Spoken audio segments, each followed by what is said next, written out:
selon cette doctrine, passez-moi le terme diabolique,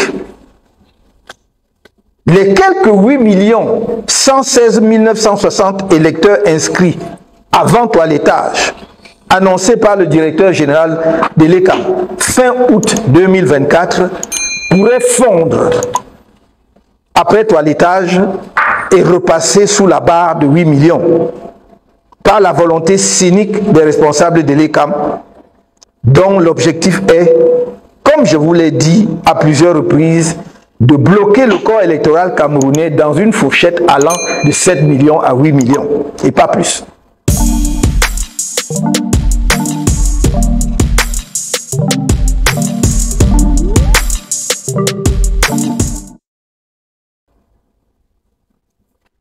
Il faut que les Camerounais en soient conscients. Vous avez vu tout ce qui a été déployé pour les empêcher de s'inscrire. C'est le seul pays au monde où un tel phénomène a pu se produire. Partout ailleurs, on se réjouit de l'intérêt des populations à s'inscrire sur les listes électorales si l'on veut effectivement qu'il y ait un jeu démocratique. Chez nous, on a multiplié les obstacles. Cela devrait interpeller tout le monde. Je dis donc vigilance, vigilance, vigilance. Les manipulations grossières et condamnables du fichier électoral expliquent pourquoi le directeur général de l'ECAM refuse obstinément de rendre publique la liste électorale nationale des électeurs inscrits comme le lui prescrit l'article 80 du Code électoral. Suivant l'article 80, il a l'obligation, à la fin de chaque année, c'est-à-dire au mois de décembre, de publier la liste de tous les électeurs inscrits. Ce n'est pas des listes partielles, ce ne sont pas des listes que l'on publie seulement dans les antennes, c'est une liste qui doit être exhaustive sur le site de l'ECAM afin de permettre à chaque Camerounais de vérifier. Par exemple, s'il y a des erreurs sur son nom, si son nom manque, ou si effectivement on a maintenu un décès, quelqu'un qui est décédé, pardon, alors qu'il est décédé. C'est ça qui contribue à faire un bon toilettage, effectivement, de la liste électorale.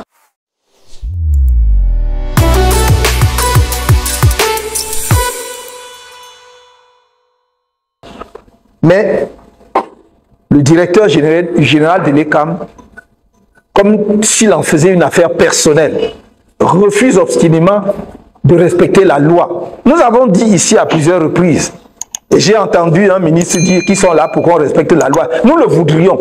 Nous souhaitons justement que le gouvernement respecte la loi, que le gouvernement appelle les uns et les autres à respecter les lois, que l'Assemblée nationale se permet de voter au nom de tous les Camerounais.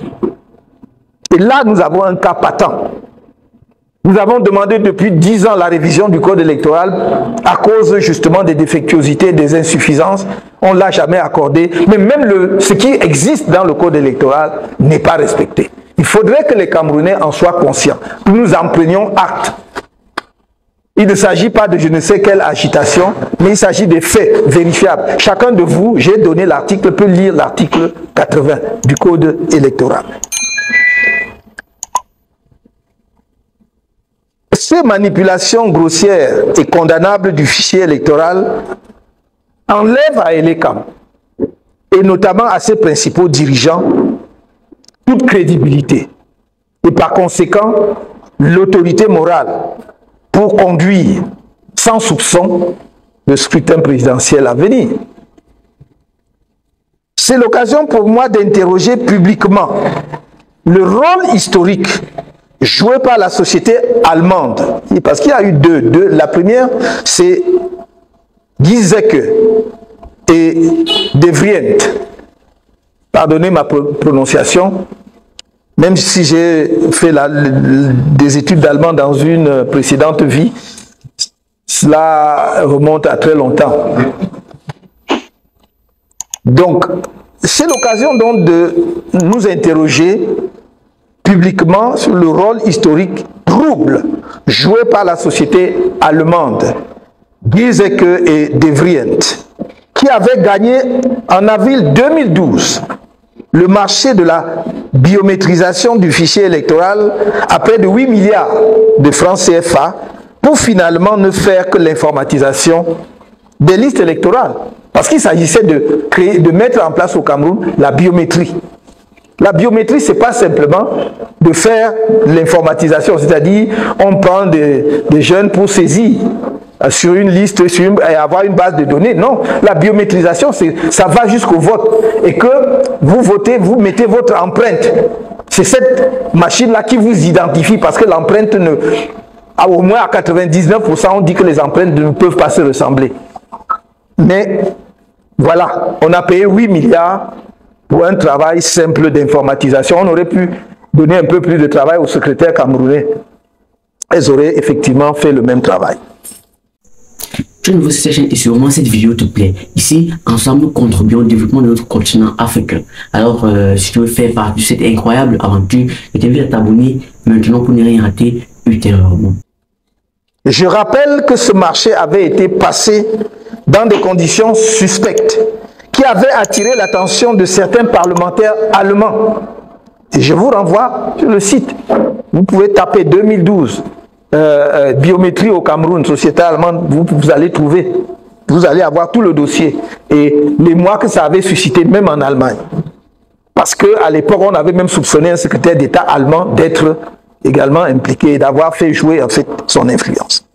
La responsabilité technique de cette société, Giesecke et De Vries, est lourde dans l'escroquerie à la biométrie infligée aux électeurs camerounais et donc dans les crimes électoraux qui sont perpétrés depuis lors par le régime en place.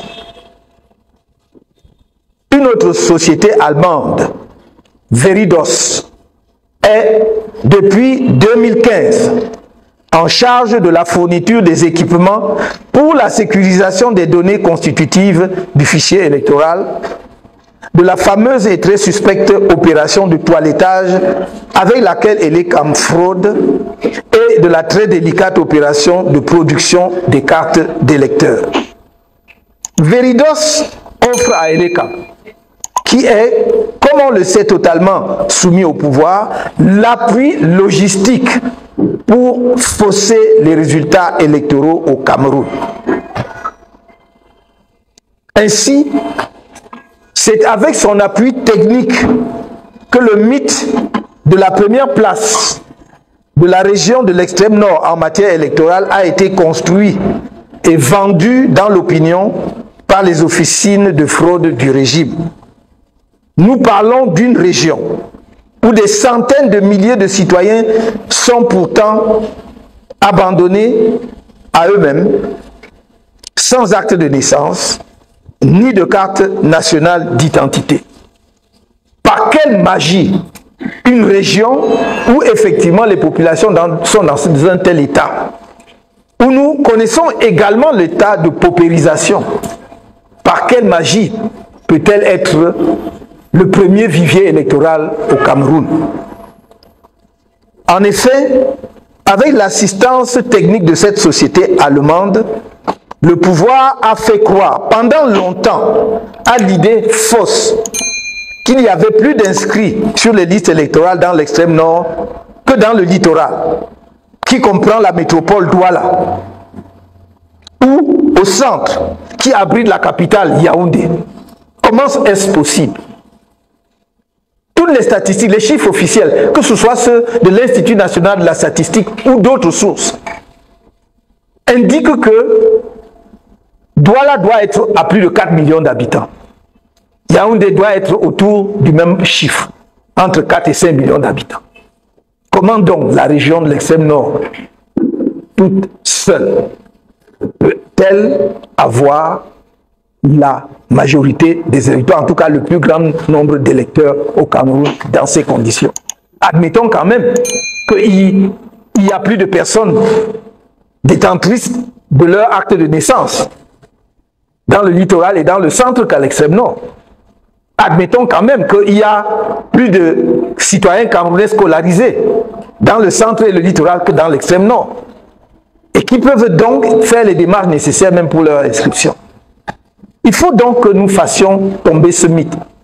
Il faut donc que nous tuions ce mythe pour que les élections au Cameroun reflètent enfin le corps électoral qui existe sur notre territoire.